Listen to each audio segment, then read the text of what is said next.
everyone, 12th of July 2024 সকাল এখন 11:27 বাজছে। ব্লগ স্টার্ট করলাম। এখানটাতে একটু অসুবিধা হয়েছে, সেটা তোমাদের পরে শেয়ার করছি। আমি এখনও সুপর্ণা ওখানে পৌঁছতে পারিনি, মানে আমি ইভেন এখান থেকে বেরোলাম রনিদের বাড়ি থেকে। এখন একটা হোটেল বুক করা হচ্ছে, দেখা যাক কতটা কী হয়। তারপর ওখানে গিয়ে রেডি হয়, তারপর সুপর্ণা বলে কিন্তু শরীরটা খুব একটা ভালো চলছে না। আর এত আওয়াজের মধ্যে তোমাদের সঙ্গে কথা বলতে আপাতত শুরুটা করলাম, তোমাদের সঙ্গে বাকিটা আমি বলবো। লাগেজটা আমি সমস্ত প্যাকিং করে নিচ্ছি। এখনই ভাবো 11:30 বাজছে, কখন যাবো কখন কী করে নিজে জানি না। মুখটা খুব অফ হয়ে গেছে, কালকেও অ্যাটেন্ড করতে পারিনি সারাদিন, আজকেও কী হবে আমি নিজেও জানি। 12:04 আর এই মাত্র জাস্ট ক্যাবে উঠলাম। ক্যাবটা পেতে একটু অসুবিধা হচ্ছিলো, মানে লোকেশন বুঝতে পারছিল না।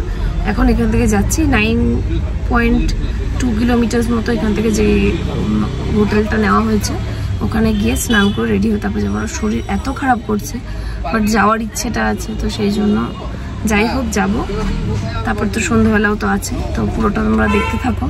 মানে শরীর আর চলছে না, ছিলাম অন্যরকম ভেবে, বাট কাল থেকে যা চলছে এসব নামের শরীর খারাপ। তারপর আমাদের ওখান থেকে হোটেল পেতে লেট হওয়া, সকাল থেকে বৃষ্টি পড়া, মানে যাচ্ছে তাই ব্যাপার। কখন যে গিয়ে ভেন্যুতে পৌঁছবো, কখন যে গিয়ে সুপর্ণার সাথে দেখা হবে কিছুই বুঝতে পারছি না। তো যাই হোক ফাইনালি একটা হোটেল পেলাম। জাস্ট হোটেলে চেক ইন করলাম।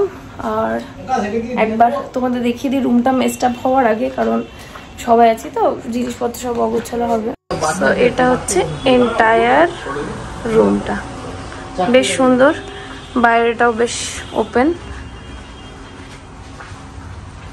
এই যে একদম মেন রোডের ধারে। আমরা তোমাদের ওভারঅল রিভিউ দিয়ে দেবো। আমাদের কিন্তু ঢুকে ঢুকে বেশ ভালো লেগেছে। ওয়াশরুমটা একবার দেখি। এটা হচ্ছে ওয়াশরুমটা, বড়,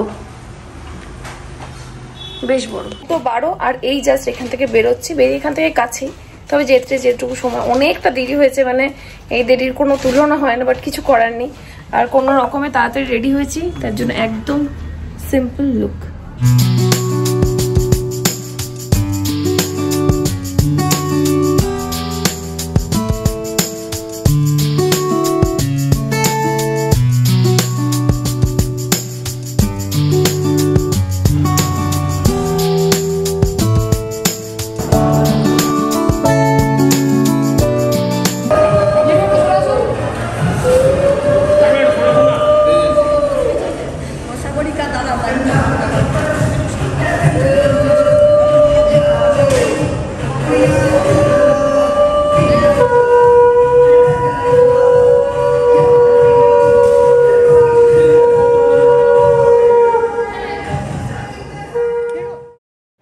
সুন্দর লাগছিল সুপর্ণাকে ওর গায়ে হলুদের সেরিমানিতে। জেনারেলি গায়ে হলুদের সেরিমানিতে সবাই ফুলের গয়না পরে, বাট ও এরকম গোল্ডের গয়নার সঙ্গে এভরিথিং সবকিছু খুব সুন্দর কমপ্লিমেন্ট করছিল।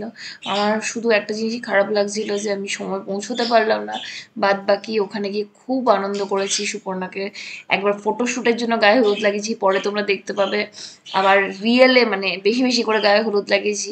প্লাস পেছনের যে ব্যাকগ্রাউন্ডটা যেভাবে সাজানো হয়েছিল, দারুণ দারুণ। মনটা খারাপ হলো এই কারণেই যে আমি ছবিও ভালো করে তুলতে পারিনি, ইভেন ঠিকঠাকভাবে রেডি হয়েও যেতে পারিনি। বাদ বাকি ওখানে গিয়ে আমার খুবই ভালো লেগেছে।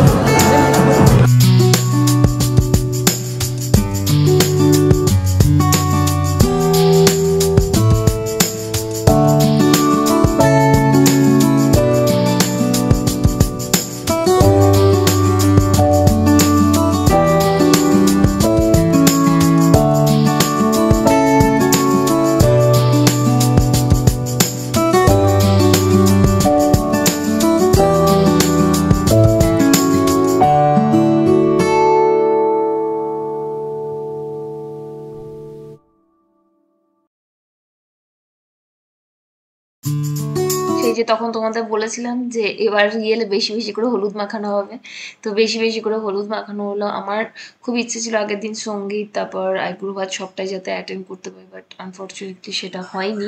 কিন্তু এখন এখানে গিয়ে সব কিছু ভীষণ ভালো লাগছিল। আর সুপর্ণার যে ব্যাঙ্কোয়েটটায় মানে বিয়েটা হয়েছে, এটা হচ্ছে প্রফুল্ল ব্যাঙ্কোয়েট, বেশ ভালো, বেশ স্পেশিয়াস এবং সুন্দরভাবে চারিদিকটা ডেকোর করা হয়েছে, যেটা আমি ম্যাক্সিমাম থেকে ম্যাক্সিমাম তোমাদের তুলে ধরার চেষ্টা করেছি। আর হলদির ভ্লগ আর বিয়ের ভ্লগটা আলাদা রাখলাম যাতে তোমাদের দেখতে ভালো লাগে, খুব লং করলাম না, শর্ট শর্ট ভ্লগে তোমরা দেখো, আশা করি তোমাদের দেখতে বেশি ভালো লাগবে।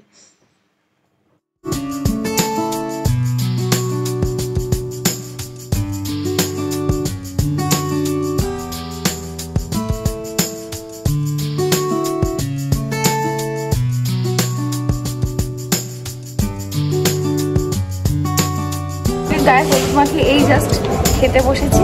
আর কি আছে মেনুতে ছিল সাদা ভাত, ডাল, কড়কড়া আলু ভাজা, মাছ, সবজি। আমরা আজকে হেয়ার স্টাইল আর শাড়ি ড্রেপটা নিচে একটা স্যালন আছে, ভালো হলো হাতের কাছে করে নেবো আর কি।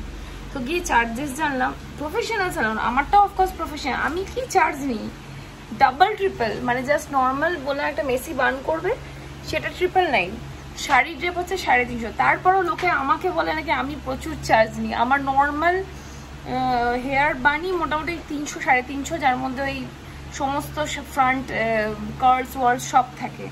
আর শাড়ি ড্রেপ আমি নেই 150 থেকে 200 টাকা, তোমরা জানো, মোটামুটি যারা করিয়েছো তারা জানো, এটা আমি একদমই বাড়িয়ে বলছি না। তারপরেও লোকে বলছে, আমি তোমাদের একবার স্যালনটা দেখালে তোমরা বুঝতে পারতে, আমার মতোই প্রফেশনাল স্যালন, স্টিল এত চার্জেস, বাপরে। যাই হোক, আমি নিজে নিজে করবো, এত টাকা আমি দিতে পারবো, কারণ আমি নিজে প্রফেশনাল, এত কটা টাকা দিতে বড্ড গায়ে লাগে। 7:23 আর আমি ফুললি রেডি হয়ে গেছি। দিনের বেলা যত মন খারাপ ছিল, এই বেলাটা বেশ ভালো লাগছে, কারণ আমি খুব সিম্পলের মধ্যে সাজি, বাট একটু সুন্দরভাবে সাজতে চেষ্টা করি যখন সাজি। জেনারেলি তোমরা জানো যে আমি খুব একটা বেশি রোজকার লাইফে সাজি না, যখন সাজি তখন ভালো করে গুছিয়ে সাজতে পছন্দ করি। চেষ্টা করব, প্রতিবারই বলি গিয়ে ওখানে লুক দেখিয়ে দেবো, কিরকম সিচুয়েশন থাকে জানি না, চেষ্টা করবো ওখানে গিয়ে ফুল লুকটা অবশ্যই একবার শেয়ার করা।